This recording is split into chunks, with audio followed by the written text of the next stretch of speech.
গ্রেপ্তারি পরোয়ানা জারি হওয়া সেনা কর্মকর্তাদের বিচার প্রচলিত আইনেই হবে। সরকার কোনো হস্তক্ষেপ করবে না বলে জানিয়েছেন স্বরাষ্ট্র উপদেষ্টা জাহাঙ্গীর আলম। 14 জন বন্দীকে সেখানে গুম করে রাখার অভিযোগে যে মামলাটি ছিল, সেখানে 10 জন আসামিকে হাজির করা হয়েছিল। তাদেরকে গ্রেপ্তার দেখিয়ে কারাগারে প্রেরণের নির্দেশ দেওয়া হয়েছে। 15 জন সেনা কর্মকর্তা এখনো কর্মরত বা সার্ভিং আছেন। সেই 15 জন সেনা কর্মকর্তা এখনো কিভাবে কর্মরত থাকতে পারেন?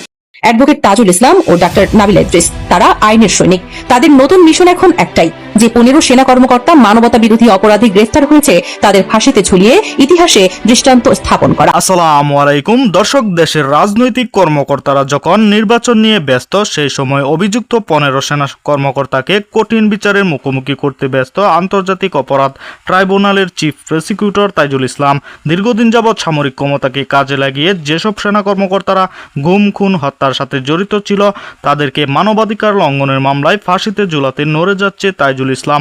দর্শক, বিস্তারিত দেখতে পারবেন এই ভিডিওতে, একটি লাইক করে দেখতে থাকুন সম্পূর্ণ ভিডিওটি। আমরা পূর্ণ সমর্থন সহযোগিতা করার চেষ্টা করেছি। আমাদের সঙ্গে কোনো যোগাযোগ সামাও করেন নাই। আমি বারবার রিকোয়েস্ট করেছি যে আসেন আমরা কথা বলি, আমি বিপ্লবটাকে আমরা একটা স্ট্রং অবস্থায় নিয়ে যাই, কিন্তু উনি হাঁটলেন, আমরা যেটা দেখলাম উনি হাঁটলেন উল্টা পথে। জুলাই অভ্যুত্থানের পরবর্তীতে দেশকে স্বাভাবিক পরিস্থিতি তৈরি করার যে ওয়াদা দিয়েছিলেন সেনাপ্রধান ওয়াকার, সেই সেনাপ্রধানের সেনা কর্মকর্তারাই যে এতদিন দেশের মানুষের উপর নির্মম অত্যাচার এবং নির্যাতন করেছে তা কে জানত? আজ যখন তারা জানতে পেরেছে আইনাগরের সাথে 15 সেনা কর্মকর্তা জড়িত, ঠিক সে সময় তাদেরকে কঠিন বিচারের মুখোমুখি করতে রাজপথে নেমেছে তারা। দুটো মামলার মধ্যে একটি মামলা ছিল র্যাপিড অ্যাকশন ব্যাটালিয়নের পরিচালিত যে বন্দিশালা ছিল টিএফআই সেল, সেইখানে কিছু বন্দীকে আটক করে রাখা 2016 সাল থেকে 2024 সাল পর্যন্ত 14 জন বন্দীকে সেখানে গুম করে রাখার অভিযোগে যে মামলাটি ছিল, সেখানে 10 জন আসামিকে হাজির করা হয়েছিল। তাদেরকে গ্রেপ্তার দেখিয়ে কারাগারে প্রেরণের নির্দেশ দেওয়া হয়েছে। অভিযুক্ত 15 সেনা কর্মকর্তারা যেসব অপকর্ম করেছে তার সঠিক বিচারই তারা পাবে। প্রশাসনের কাছ থেকে কোনো রকম সহায়তা পাবে না তারা, এমনই মন্তব্য করেছেন অন্তর্বর্তী সরকারের স্বরাষ্ট্র উপদেষ্টা জাহাঙ্গীর আলম। সেনাবাহিনীতে কর্মরত অফিসারদের বিচার কিভাবে হবে তা নিয়ে প্রশ্ন উঠেছে। তবে স্বরাষ্ট্র উপদেষ্টা বলছেন দেশের প্রচলিত আইনেই তাদের বিচার হবে।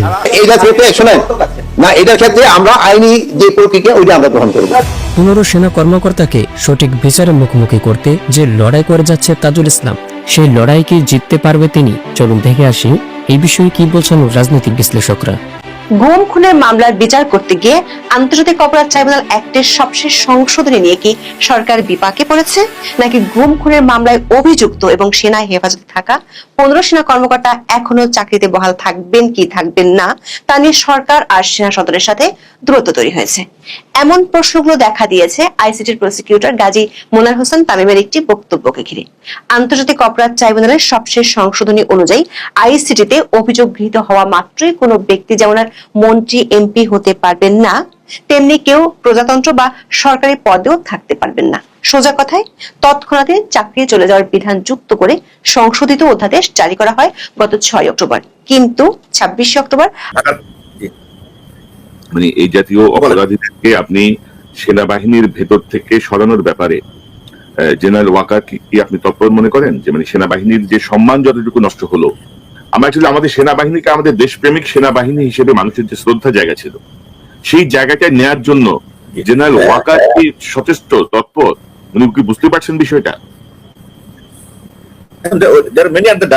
অনেক ডাইনামিক্স যেখানে কাজ করে। আপনি দেখেন উনি কিন্তু আমার মুক্তির পর আমার সাথে দেখা করেছে এবং উনি নিজে তদন্ত কমিটি করে কয়েক সপ্তাহের মধ্যেই কিন্তু উনি একজন 5 সদস্য বিশিষ্ট তদন্ত কমিটি করেছিলেন। যেখানে বিডিআর এর হত্যার কিন্তু লেফটেন্যান্ট জেনারেল জাহাঙ্গীরের নেতৃত্বে 4 জনের সদস্য কমিটি ছিল, 4 জনের কমিটি ছিল।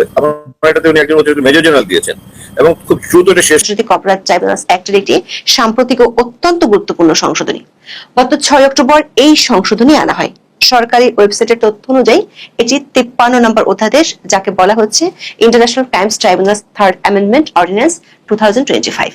এই সংশোধনীটির মূল উদ্দেশ্য ছিল মানবতা বিরোধী অপরাধে অভিযুক্ত বা দণ্ডিত ব্যক্তিকে রাষ্ট্রের ক্ষমতা কাঠামো থেকে তাৎক্ষণিক অপসর নিশ্চিত করা। এই সংশোধনীতে একটি মাত্র ধারায় 2টি অনুচ্ছেদ যুক্ত করা হয়েছে। এটি আইসিটি অ্যাক্টের সবশেষ সংশোধনী।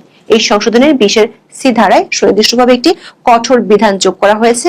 এখানে বলা হয়েছে ট্রাইব্যুনাল কর্তৃক আনুষ্ঠানিক অভিযোগ বা ফর্মাল চার্জ গৃহীত হওয়ার সঙ্গে সঙ্গে কোনো ব্যক্তি প্রজাতন্ত্রের কোনো পদে নিয়োগ বা বহাল থাকার ক্ষেত্রে অযোগ্য হবেন। অর্থাৎ যখন কারো বিরুদ্ধে ট্রাইব্যুনালের ফরমাল বা আনুষ্ঠানিক চার্জ বা অভিযোগ দাখিল হবে তখন থেকে তিনি আর প্রজাতন্ত্রের বা জারি করে জানানো হয় ঢাকা সেনানিবাসের একটি ভবনকে সরকার বিশেষ কারাগার বা সাবজেল হিসেবে ঘোষণা করেছে। এরপর অনেক ধরনের জল্পনা কল্পনা শেষে 22 অক্টোবর 15 সেনা কর্মকর্তাকে বাংলাদেশ জেল কর্তৃপক্ষের বিশেষ প্রিজন ভ্যানে করে আন্তর্জাতিক অপরাধ ট্রাইব্যুনালে নিয়ে যাওয়া হয়। আদালত তাদেরকে ওই দিন কারাগারে পাঠানোর নির্দেশ দেন। কারা কর্তৃপক্ষ জানিয়েছে 15 সেনা কর্মকর্তাকে সেনা সদরের ভিতরে ঘোষণা করা ওই সাব জেলে রাখা হয়েছে। দর্শক, তখন থেকে একটি প্রশ্ন ঘুরপাক খাচ্ছিল সংশ্লিষ্টদের মনে। সেটি হলো 6 অক্টোবরের সংশোধনী অনুযায়ী এই 15 সেনা কর্মকর্তা কি এখন চাকরিচ্যুত নাকি বরখাস্ত। 26 অক্টোবর আন্তর্জাতিক অপরাধ ট্রাইব্যুনালের prosecutor Gazi M S. Tamim briefing এ সাংবাদিকদের বলেন এই 15 সেনা কর্মকর্তা এখনো কর্মরত রয়েছেন। দৈনিক প্রথম আলো ও দ্য বিজনেস স্ট্যান্ডার্ডের খবরে বলা হয়েছে, ব্রিফিং এ গাজী এম.এস. তামিমকে এক সাংবাদিক প্রশ্ন করেন, আপনি সেনা কর্মকর্তা না করা পর্যন্ত তিনি প্রজাতন্ত্রের কোনো পদে বহাল থাকতে পারবেন না। আইন বিশেষজ্ঞরা মনে করেন এই স্বয়ংক্রিয় অযোগ্যতার বিধান এই অপরাধগুলোর অস্বাভাবিক গুরুত্বকে প্রতিফলিত করে। এখন প্রশ্ন হলো, তাহলে প্রসিকিউটর তামিম কেন বলছেন সেনা সদর কার্যকর না করা পর্যন্ত তাদেরকে সার্ভিং বা কর্মরত বলা যেতে পারে? প্রশ্ন হলো, সামরিক কর্মকর্তারা কি আইনশৃঙ্খলা বিধানের আওতায় পড়ে না? সংবিধানের 152 অনুচ্ছেদ অনুযায়ী প্রজাতন্ত্রের কর্ম বা সার্ভিস অব দ্য রিপাবলিক বলতে অসামরিক বা সামরিক উভয় প্রকার কর্মকেই বোঝানো হয়। এমনকি বাংলাদেশ সামরিক আইন 1952 ভাষ্য অনুযায়ীও সামরিক সদস্যরা প্রজাতন্ত্রের কর্মে নিয়োজিত। তাই আইনিভাবে এটি স্পষ্টভাবে গ্রহণযোগ্য হওয়ার সুযোগ থাকে না। আবার 1973 সালের আন্তর্জাতিক অপরাধ ট্রাইব্যুনাল বা আইসিটি অ্যাক্ট একটি বিশেষ আইন। আইনশাস্ত্রের একটি মৌলিক নীতি হলো লেক্স স্পেশালিস্ট ডেরোগেট লেগি জেনারেলি। এর অর্থ হলো বিশেষ আইন সাধারণ আইনের উপর প্রাধান্য পাবে। মানবতা বিরোধী অপরাধের বিচার একটি বিশেষ প্রকৃতির বিচার, যার জন্য আইসিটি আইন একটি বিশেষ আইন যেটি লেক্স স্পেশালিস্ট হিসেবে পরিণত হয়েছে। অন্যদিকে 1952 সালের সামরিক আইন সামরিক বাহিনীর অভ্যন্তরীণ প্রশাসন নিয়ন্ত্রণ করে, তাই এটি সাধারণ আইন যাকে বলে লেক্স জেনারেলিস। আইসিটি অ্যাক্টের 26 ধারায় আইনটিকে এই বিশেষত্ব দেওয়া হয়েছে। এছাড়াও সামরিক আইনের সেকশন 94, যা সাধারণত সামরিক অপরাধ এবং সাধারণ ফৌজদারি অপরাধের ক্ষেত্রে বিচারিক এখতিয়ার নির্ধারণ করে। এটি মানবতা বিরোধী অপরাধের ক্ষেত্রে প্রযোজ্য নয়, কারণ আন্তর্জাতিক অপরাধগুলো সাধারণ ফৌজদারি আদালত দ্বারা বিচার্য নয়। আবার সেনাবাহিনী প্রসিকিউটর তামিমের বক্তব্য থেকে পরিষ্কার, সেনা সদর 15 সেনা কর্মকর্তার চাকরি স্ট্যাটাস নিয়ে কোনো কিছু প্রসিকিউশনকে জানায়নি। অবশ্য সাধারণত আদালত জানতে চাইলে বিষয়টি সেনা সদর আদালতকে জানানোর কথা। সম্মানিত দর্শক, সম্পূর্ণ ভিডিওটি দেখলেন, অবশ্যই বুঝতে পেরেছেন ভিডিওটি গুরুত্বপূর্ণ ছিল।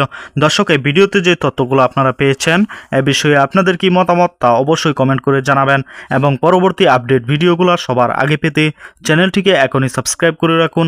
এই মুহূর্তে বিদায় নিচ্ছি, দেখা হবে পরবর্তী কোনো ভিডিওতে। সে পর্যন্ত ভালো থাকুন, সুস্থ থাকুন। আসসালামু আলাইকুম।